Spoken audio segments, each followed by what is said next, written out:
मोदी सरकार के इस कदम से थाईलैंड की हुई चांदी चांदी। जी हां दोस्तों, सरकार ने घरेलू आपूर्ति को बढ़ावा देने और खुदरा कीमतों को नियंत्रण में रखने के मकसद से 20 जुलाई को गैर बासमती चावल के निर्यात पर रोक लगा दी थी।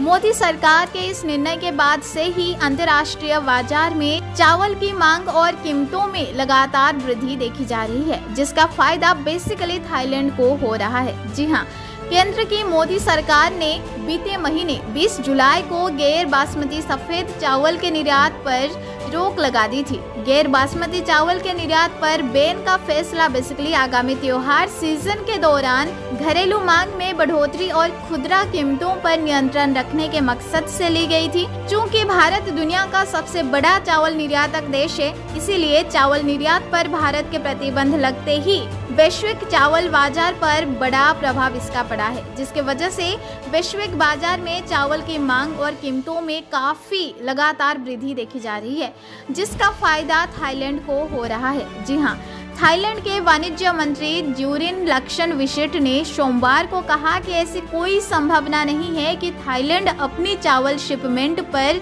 रोक लगाएगा, क्योंकि चावल निर्यात पर भारत के प्रतिबंध से थाईलैंड को बम्पर लाभ होगा और हो रहा है।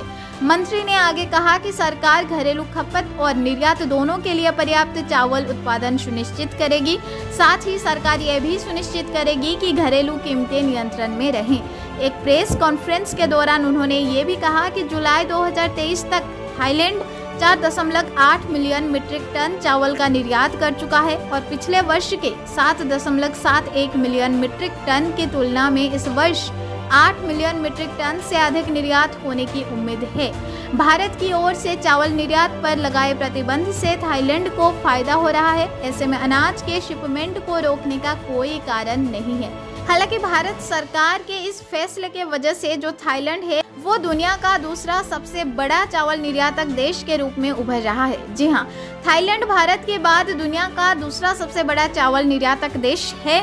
थाई राइस एक्सपोर्ट्स एसोसिएशन के अध्यक्ष चिरोएन लगावत मार्ट्स ने कहा, थाईलैंड ने पिछले साल 7.71 मिलियन मीट्रिक टन चावल निर्यात किया था। वहीं इस साल 8 मिलियन मीट्रिक टन से अधिक चावल निर्यात करने की उम्मीद है।